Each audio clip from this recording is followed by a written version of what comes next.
Good evening. ఈరోజు క్లాస్లో మనం ముందుగా ఫ్లాగ్ డే అంటే ఏంటి, దాని యొక్క ప్రాముఖ్యత ఏమిటో తెలుసుకుని తర్వాత మనం మిగతా అంశాలకు వెళ్దాం.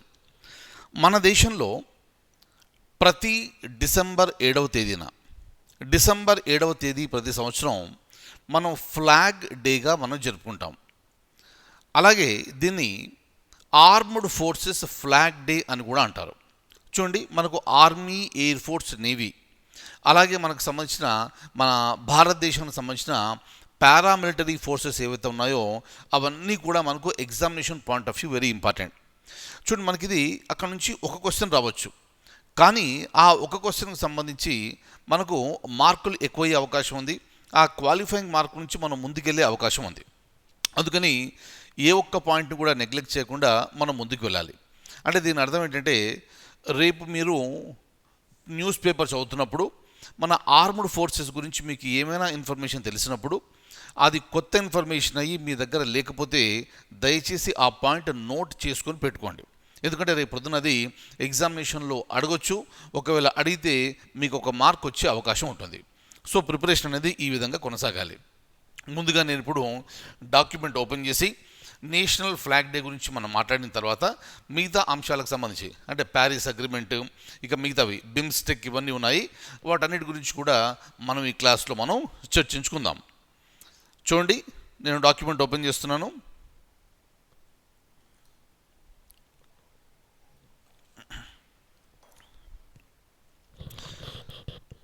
ఆల్రెడీ నేను మీకు చెప్పాను డిసెంబర్ 7వ తేదీ అని. ఈ క్రింది ఏ తేదీల్లో ఫ్లాగ్ డే లేదా ఆర్మ్డ్ ఫోర్సెస్ ఫ్లాగ్ డేని మనం జరుపుకుంటాము? ఆన్సర్ వచ్చేసి డిసెంబర్ 7.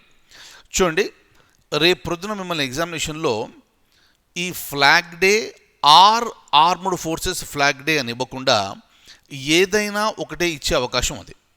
అంటే ఫ్లాగ్ డే ఇవ్వచ్చు, లేదా ఆర్మ్డ్ ఫోర్సెస్ ఫ్లాగ్ డే అనైనా ఇవ్వచ్చు, లేదా రెండు కలిపి ఇచ్చినా ఆశ్చర్యం లేదు.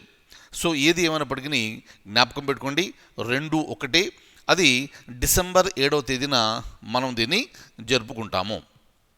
నెక్స్ట్ చూడండి, ఇది యాక్చువల్గా ఈ డే ఏంటంటే మనం 1949వ సంవత్సరం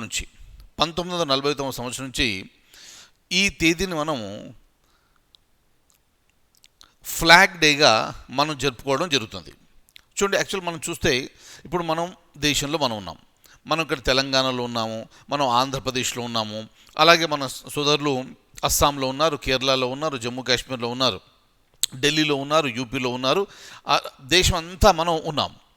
అయితే మనం ఇక్కడ చక్కగా దేశంలో ఉంటూ ఏమాత్రం భయం లేకుండా ధైర్యంగా మనం తిరగలుగుతున్నాము, రాత్రులు మనం చక్కగా పడుకోగలుగుతున్నాము అంటే దానికి కారణం మనకున్న రక్షణ వ్యవస్థ. మనం ఇక్కడ హాయిగా మనం పడుకుంటుంటే మన సైనికులు మన సరిహద్దుల్ని, మన దేశ రక్షణ వాళ్ళు కాపాడుతున్నారు. సో వారికి మన గ్రాటిట్యూడ్ అనేది మనం చెప్పుకోవడానికి ఈ ఒక్క తేదీని మనం ఉపయోగించుకోవడం జరుగుతుంది. రైట్?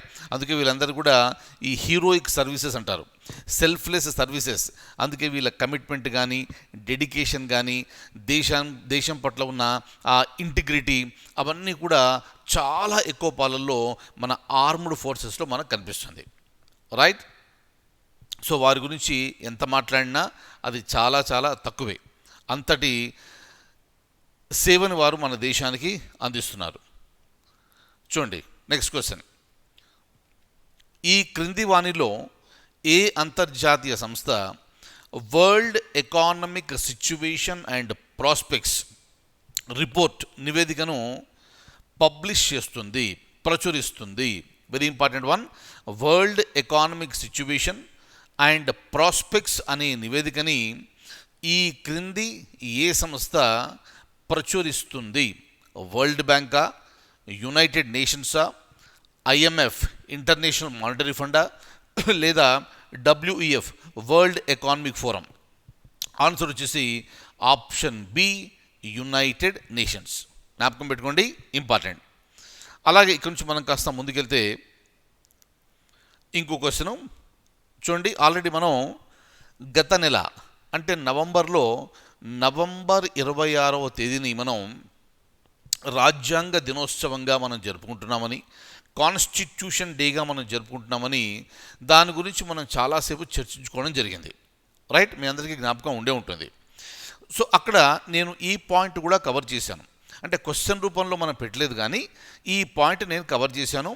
ఇప్పుడు ఆ క్లాస్ చూసిన మీరందరూ కూడా ఇక్కడ ఆన్సర్ని మీరు చక్కగా గుర్తించవచ్చు. ఆ క్వశ్చన్ ఏంటి ఫస్ట్ చూద్దాం మనం. Which of the following ministry, ఈ క్రింది ఏ మంత్రిత్వ శాఖలు రాజ్యాంగ దినోత్సవం సంబరాలు జరుపుకోవడానికి నోడల్ మంత్రిత్వ శాఖగా పనిచేస్తుంది అన్నప్పుడు మినిస్ట్రీ ఆఫ్ హోమ్ అఫైర్సా, ministry of social justice and ఎంపవర్మెంటా, లేదా మినిస్ట్రీ ఆఫ్ హెచ్ఆర్డి, లేదా ఎక్స్టర్నల్ అఫైర్స్ మినిస్ట్రీ. చూడండి, ఆప్షన్ సి, మనం ఇప్పుడు దాన్ని మినిస్ట్రీ ఆఫ్ హెచ్ఆర్డి అని మనం అనడం లేదు, అది ఇప్పుడు కాస్త ఎడ్యుకేషన్ మినిస్ట్రీగా ఆ పేరు మారిపోయింది. రైట్, సో కాబట్టి మీరు ఏమీ కంగారు పడాల్సిన అవసరం లేదు. మీకు ఇక్కడ భవిష్యత్తులో ఎప్పుడు కూడా అది ఇక హెచ్ఆర్డి అని కనిపించకుండా ఎడ్యుకేషన్ మినిస్ట్రీ అని మనకు కనిపిస్తుంటుంది. అయితే ఇక్కడ మన క్వశ్చన్ ఏంటంటే, ఈ సెలబ్రేషన్స్ ఏ మంత్రిత్వ శాఖ ద్వారా జరపబడతాయి? రాజ్యాంగ దినోత్సవానికి సంబంధించిన సంబరాలు ఏ మంత్రిత్వ శాఖ ద్వారా జరపబడతాయి అంటే ఆన్సర్ వచ్చేసి option B, ministry of social justice and empowerment. Very very very very important. So ఈ పాయింట్స్ ఆల్రెడీ మనం చెప్పుకున్నాము, కాబట్టి ఇక్కడ నుంచి మనం ముందుకెళ్దాం. అలాగే ఇంకొక ఇంపార్టెంట్ పాయింట్ ఏమిటంటే, మనకు 2016లో ప్యారిస్ అగ్రిమెంట్ అనేది ఒకటి జరిగింది. చూడండి, మనకి ఇప్పుడు ప్రపంచం మొత్తంలో కూడా ఈ టెంపరేచర్స్, ఉష్ణోగ్రతలు బాగా పెరిగిపోతున్నాయి. మరి దాన్ని మనం గ్లోబల్ వార్మింగ్ అంటాం. గ్లోబల్ వార్మింగ్ వలన వచ్చే నష్టాలు ఏమిటి అనేది మనం ఎన్విరాన్మెంట్ క్లాస్లో ఆల్రెడీ మాట్లాడేసుకున్నాం. అయితే ఇక్కడ మనకు కావాల్సింది ఏంటంటే, ఈ ఒప్పందం ప్రకారంగా ఏ సంవత్సరానికంతా ప్రీ ఇండస్ట్రియల్ లెవెల్స్కి మనం ఈ టెంపరేచర్స్ని తీసుకెళ్ళాలి. Right, from reaching 2 degrees centigrade above pre industry level అనేది ఒక టార్గెట్ పెట్టుకున్నాం. అది ఎప్పటి వరకు? 2040, 2050, 2070 వరకా, లేదా 2100 సంవత్సరం వరకా? ఆన్సర్ వచ్చేసి 2100 సంవత్సరానికంతా కూడా దీన్ని మనం కంట్రోల్ చేయాలి అని ఒక నిర్ణయం తీసుకోవడం జరిగింది. అది ప్యారిస్ అగ్రిమెంటు. అది జరిగిన సంవత్సరము 2016. కాబట్టి చూడండి, మనకు ఉష్ణోగ్రతలకు సంబంధించి, వాతావరణానికి సంబంధించి మనకు చాలా ప్రశ్నలు వచ్చే అవకాశం ఉంది. భవిష్యత్తులో ఈ టాపిక్స్ మీద ఇంకా ఆ నెంబర్ ఆఫ్ క్వశ్చన్స్ పెరిగే అవకాశం ఉంది. ఎందుకంటే ప్రతి విషయంలో కూడా వాతావరణం అనేది కాలుష్యం అవుతుంది, వాతావరణం అనేది దెబ్బతింటుంది. ఆ సమతుల్యతను కాపాడుకోవాలంటే మనం ఏం చేయాలి? సో ఈ విషయాలు ఎప్పటికప్పుడు మనం మాట్లాడుకుంటూనే ఉన్నాము మన క్లాసుల్లో. Right, very very important one. So దీనికి ఈ ప్రశ్నకు ఆన్సర్ వచ్చేసి option D, 2100 సంవత్సరానికంతా.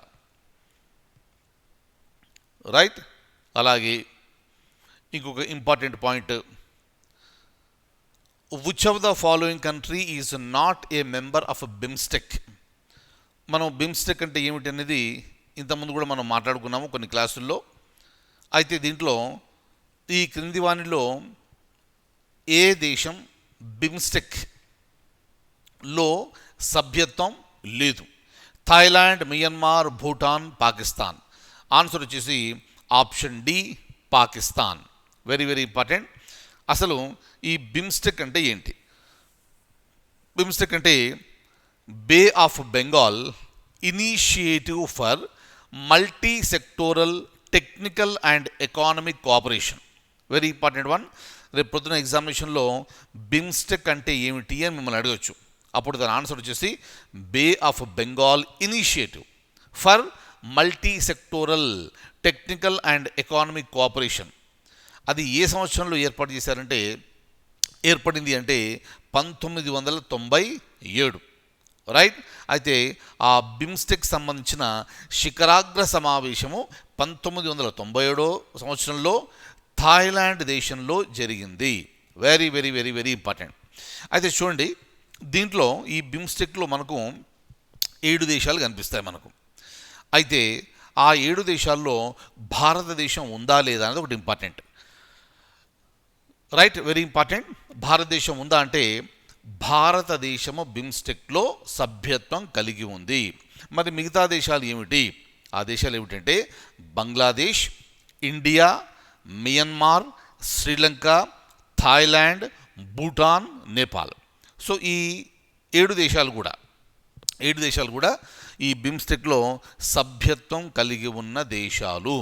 Very very very very important.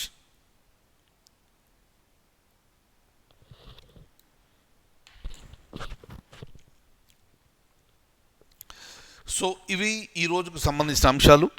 మరిన్ని అంశాలతో మళ్ళీ మనం తర్వాత క్లాస్లో కలుద్దాము. అప్పటి వరకు సెలవు. ధన్యవాదాలు.